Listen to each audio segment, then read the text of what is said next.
Secretary of State Mike Pompeo is in China today, briefing officials there on the North Korean summit.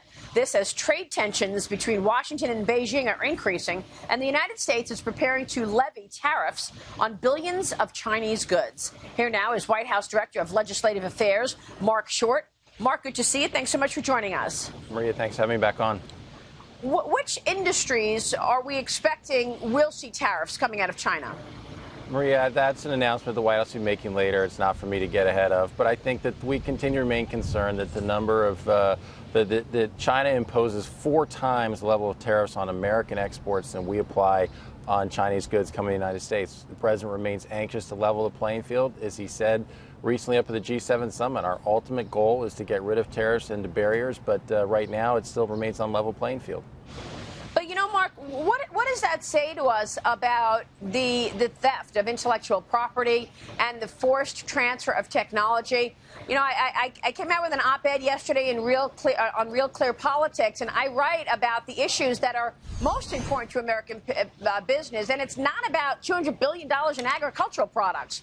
I write, instead of seeking a commitment for arbitrary levels of total imports and exports that will largely be determined by consumers anyway, President Trump should let Xi Jinping know that U.S. companies should not be forced to take on foreign partners or share their technology, regardless of the industry. More Chinese imports of U.S. agriculture and energy commodities are obviously always welcome, but China sometimes seems to understand better than the United States that innovation is the crown jewel of the American economy. So what is the president doing about that, Marc?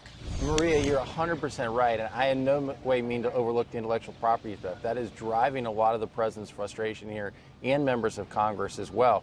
And even though you say it's not specifically about the agricultural product, in reality, much of that theft also comes in new ways that we're producing greater yields on our crops, that China is stealing that technology too. So it actually impacts the agricultural community as well. So you're 100% right. That remains a priority for the administration. The way that we're trying to draw attention to that is actually to create a more level playing field on the trading field.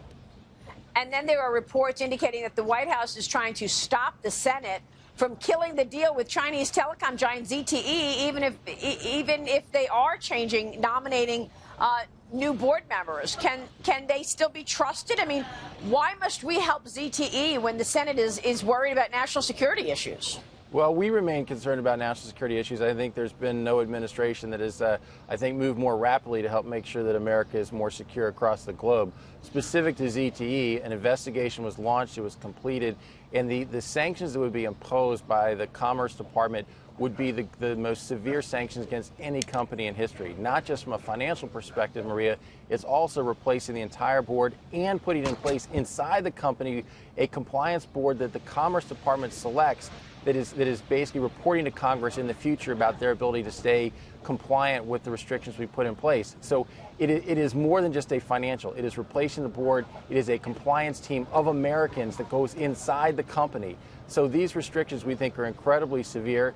And I think the president does believe that despite our concerns on the trade front, China has also been an instrumental partner in bringing North Korea to the table. And that is a relationship we want to make sure we protect. Marc, let me switch gears, ask you about immigration. What does the White House want to see now? I mean, we know that House Speaker Paul Ryan says that the House will hold votes on immigration next week. One report says that this could be the biggest amnesty deal of all. What is the most important thing for President Trump? Maria, let's keep in mind that it'll happen next week will be 2 separate bills voted on the House floor. The White House could support both because what they do is they provide advance funding of $25 billion to help us build the wall. It closes loopholes that we continue to face that provides the biggest threat to us on catch and release, a separate policy for migrants who are other than Mexicans, as well as being allow us to finally deport criminals who are basically our hardened criminals. So these are very severe additions to our security that is important to us. It does provide as well certainty for the DACA population, which is something the president's been anxious to do. What will be interesting, Maria, is that 2 separate bills again provide solution to the DACA population, and you will not see any Democrats cross over and support our efforts because they actually don't want to secure the border and they don't really want a solution for DACA. They want to continue to politicize this issue. So do you think that's going to be prevalent during the midterm elections? Will voters understand that the president put something on the table, wanted to get it across the finish line, but the Democrats actually just want to play political football? Yes, I think it is, because I think this president has raised border security as a priority for the United States voters, and they see it and they know it. And when they see the president leading and saying, I'm trying to get the funding necessary to secure our border and to close these legal loopholes. So, yes, I think that American voters will see the president looking to do that, yet Democrats in Congress obstructing those efforts. And then finally, let me ask you about North Korea. Well, congratulations to you, to the White House, to obviously President Trump for actually having that meeting. It was really hard to get a compliment from anybody on the success of this meeting on the left. They're talking about the president legitimizing the killer of Kim Jong-un. They are talking about the president not getting anything from that meeting. What do you want to say to those people who are not acknowledging the success that this president has had in North Korea? Maria, when this president came into office, President Obama told him his greatest challenge would be North Korea. In 15, 16 months, with a international cooperation that the president led to bring massive pressure on North Korea, they've come to the table. We have a brighter future ahead of us. This is, the president acknowledges, a first step, but it's an important first step. So for many of these same Democrats, what they initially argued is that the president shouldn't meet him. And then when he called off the meeting, they criticized him and say, you shouldn't call off the meeting.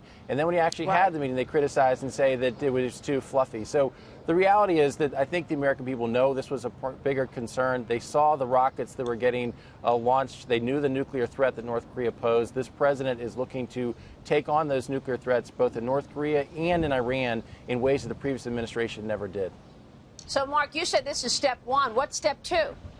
Well, I think that step one was the meeting, but you'll see Secretary Pompeo has laid out what he views as the timeline to show the verifiable destruction of their nuclear sites. And so those will be forthcoming steps. But this was an important opening to that process. All right, we will leave it there. Marc Short, good to see you, sir. Thanks very much. Thanks, Maria. Thanks for having me.